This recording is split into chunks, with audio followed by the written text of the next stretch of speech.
ദൈവത്തിൻ്റെ അതിപരിശുദ്ധമായ നാമം വാഴ്ത്തപ്പെടുമാറാകട്ടെ. ഇന്നത്തെ ചിന്തയ്ക്ക് ആധാരമായി ആവർത്തന പുസ്തകം 27:16 വായിക്കുന്നു. അപ്പനെയോ അമ്മയോ നിന്ദിക്കുന്നവൻ ശപിക്കപ്പെട്ടവൻ, ജനമെല്ലാം ആമേൻ എന്ന് പറയണം. ക്രിസ്തുയേശുവിൽ ഏവർക്കും സ്നേഹവന്ദനം. മാതാപിതാക്കളെ ബഹുമാനിക്കേണ്ടതിൻ്റെ പ്രാധാന്യത്തെക്കുറിച്ചും അപ്രകാരം ചെയ്യാത്ത മക്കൾക്ക് അനുഭവിക്കേണ്ടി വരുന്ന അനന്തരഫലങ്ങളെക്കുറിച്ചും ഈ വേദഭാഗം നമ്മെ ഓർമ്മിപ്പിക്കുന്നു. ഇസ്രായേൽ ജനം വാഗ്ദത്ത ദേശത്ത് എത്തപ്പെടുമ്പോൾ അനുസരണക്കേടിന് ലഭിക്കാവുന്ന 12 ശാപങ്ങൾ വ്യക്തമായി ഈ അധ്യായത്തിൽ നാം വായിക്കുന്നു. മോശയുടെ ന്യായപ്രമാണത്തിൻ്റെ സംഗ്രഹമായ 10 കൽപ്പനകളിൽ കാണപ്പെടുന്ന ഒരു കൽപ്പനയാണ് നിന്റെ ദൈവമായ യഹോവ നിനക്ക് തരുന്ന ദേശത്ത് നിനക്ക് ദീർഘായുസ്സുണ്ടാകുവാൻ നിന്റെ അപ്പനെയും അമ്മയെയും ബഹുമാനിക്കണമെന്നുള്ളത്. പുതിയ നിയമത്തിലും അതിൻ്റെ പ്രാധാന്യം കുറഞ്ഞിട്ടില്ല, കൂടിയിട്ടേയുള്ളൂ എന്ന് എഫേസ്യ ലേഖനം 6:1-2 വാക്യങ്ങൾ വിളിച്ചു പറയുന്നു. മക്കളെ, നിങ്ങളുടെ അമ്മയപ്പന്മാരെ കർത്താവിൽ അനുസരിപ്പിൻ, അത് ന്യായമല്ലോ എന്നെഴുതിയിരിക്കുന്നു.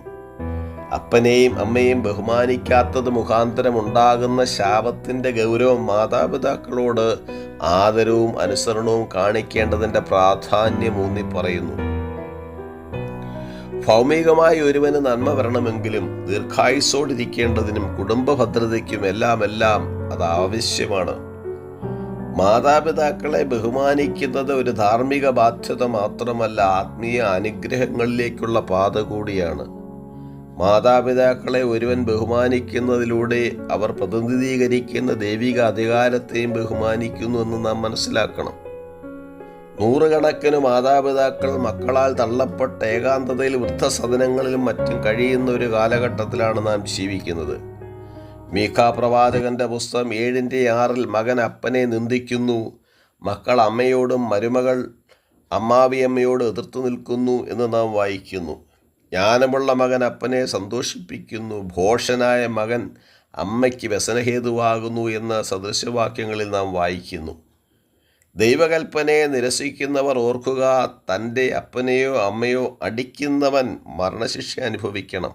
പുറപ്പാട് പുസ്തകം 21:15.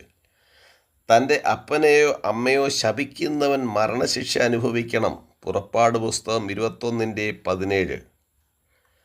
മാതാപിതാക്കളെ വേണ്ട രീതിയിൽ മാനിച്ച് ദൈവിക അനുഗ്രഹങ്ങൾ നേടുവാൻ കർത്താവ് നമ്മെ ഏവരെയും സഹായിക്കുമാറാകട്ടെ. ഈ വചനങ്ങളാൽ ദൈവം നമ്മെ ഏവരെയും അനുഗ്രഹിക്കും. God bless us.